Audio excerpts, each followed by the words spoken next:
গতকাল উত্তরার মাইলস্টোন স্কুলে যে দুর্ঘটনা ঘটে গেল, বিমান বিধ্বস্ত হয়েছে স্কুলের বিল্ডিংয়ে, প্রাইমারি সেকশনের দিকেই সেই ঘটনাটি ঘটেছে এবং প্লে শ্রেণী থেকে ক্লাস 8 পর্যন্ত বাচ্চারা সেখানে ছিল। বড়ই মর্মান্তিক, দুঃখজনক। বাংলাদেশের ইতিহাসে হয়তো এটাই প্রথম এই ধরনের বিমান বিধ্বস্ত এবং একটি শিক্ষা প্রতিষ্ঠানের বিল্ডিংয়ে।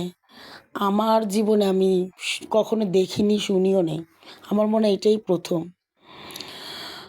কতটা অপ্রস্তুত ছিল সেই বাচ্চাগুলি, জানতোই না। বাচ্চাগুলো ফুলের মতো পৃথিবীতে আসলো আর ফুলের মতোই ঝরে গেল। ওরা তো আঁচ করতেও পারেনি যে কিছুক্ষণের মধ্যে তাদের সাথে কি হতে যাচ্ছে। তারা প্রতিদিনের মতো মনোযোগ দিয়ে টিচারের কথাগুলো শুনতেছিল, কেউ বা ডায়েরিতে আগামী দিনের পড়াগুলো লিখতেছিল, আর কেউ বা কোচিংয়ের জন্য দাঁড়িয়েছিল। তারা আসলে এই নির্মম পরিস্থিতির সম্মুখীন হতে হবে এটা কল্পনাও করতে পারে নাই। আমার কষ্ট হয় সেই সব বাবা মার জন্য, যে বাবা মারা সকালবেলা তার সুস্থ সুন্দর ফুলের মতো সুন্দর বাচ্চাটিকে সাজিয়ে গুছিয়ে সুন্দর করে school uniform, school bag, tiffin দিয়ে স্কুলে পৌঁছে দিয়ে গেছে। হয়তো অনেকে অপেক্ষাও করতেছিলেন, আবার অনেকে টিফিনে এসে খাওয়ায় গেছে বা খাবার দিয়ে গেছেন, আবার এসে নিয়ে যাবেন সেই অপেক্ষায় ছিলেন।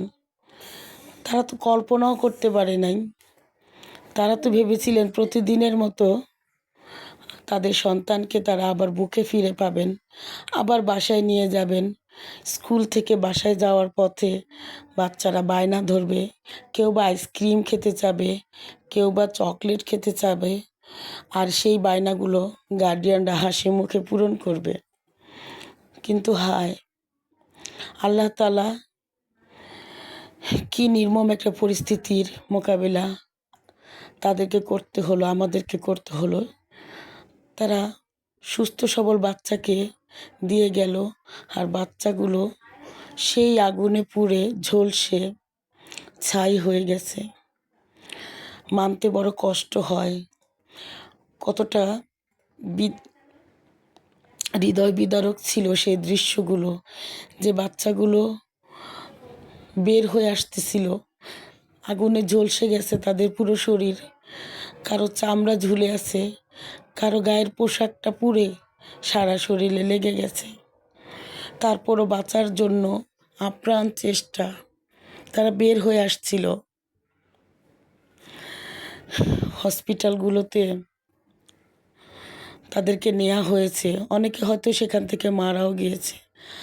আল্লাহ যারা মারা গিয়েছে তাদেরকে জান্নাতুল ফেরদাউস নসিব করুন, তাদেরকে জান্নাতের ফুল পাখি হয়ে জান্নাতে বিচরণ করার তৌফিক দান করুন।